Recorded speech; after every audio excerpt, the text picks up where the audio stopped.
Good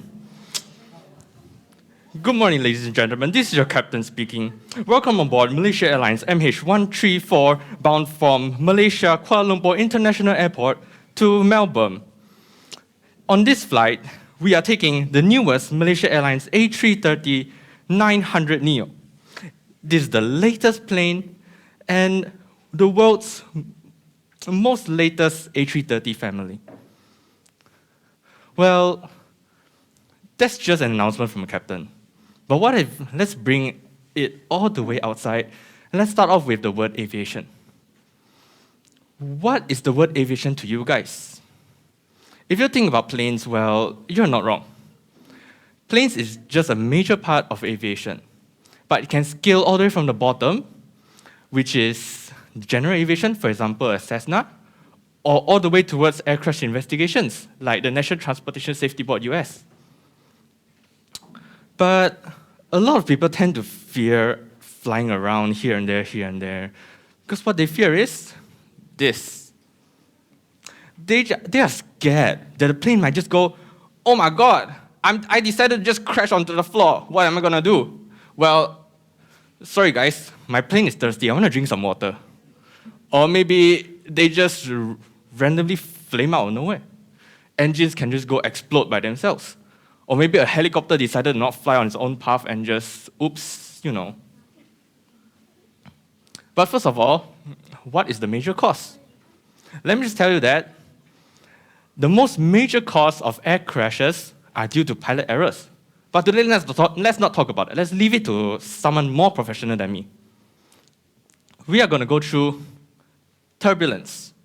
Let me just prove to you guys that turbulence will not kill anyone on the plane. Why so? I'll tell you guys later.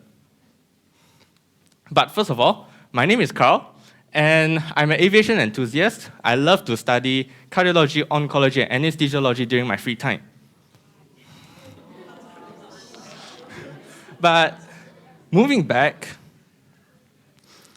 if you guys want to know, statistically, the chances of getting into an air crash is proven with a ratio of 1 over 1.2 million chances.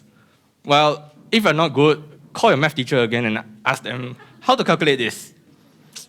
Sorry, I'm not that good at maths. But will turbulence actually cause a plane to just go beep into a nuclear bomb? Well, no. First of all, we must understand what is turbulence.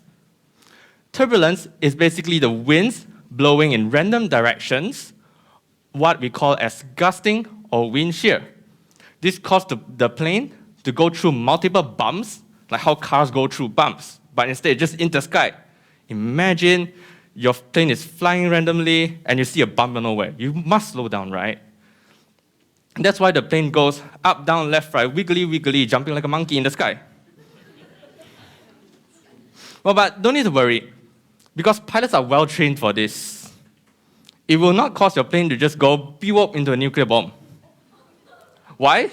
Because first of all, they are trained very well to go through, let's say, bad weathers, maybe flying through flocks of birds, like maneuvering through London Heathrow Airport, engine fire, or basically engine just flame out itself. Also, planes go through very vigorous testing before they can enter flights. If anyone here is an aviation enthusiast, you must know the latest Boeing 777X, which is still currently in testing, due to the plane just doesn't want to cooperate with us.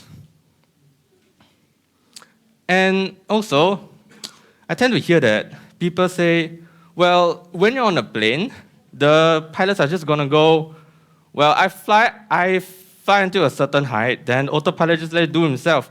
Well, I'm just going to take a real quick nap. Well, actually, no. Pilots are not allowed to do this because they need to run through all the information that are given from the flight. For example, I'm flying halfway through from Kuala Lumpur to Melbourne. Suddenly, my fuel meter go beep, beep, beep, beep. I check, low fuel.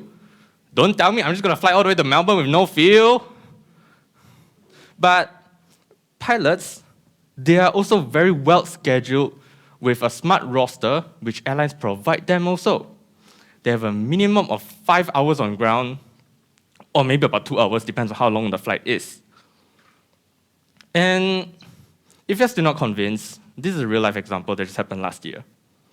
Aviation enthusiasts, I hope you remember this, because this is Singapore Airlines 321, which currently is 17.1 years old, and it's a 777-300ER, registered as Niner Victor Sierra Whiskey Mike.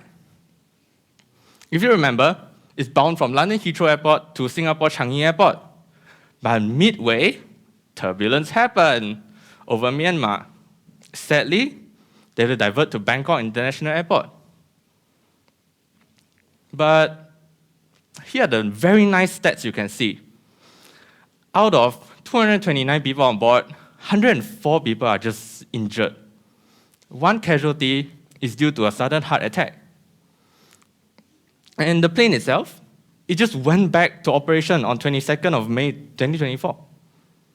That's that's how turbulence actually does not make a plane crash. If a pilot can do this, the plane itself can do it also. Pilot errors are the causes for majority of the crash. It's not the weather itself.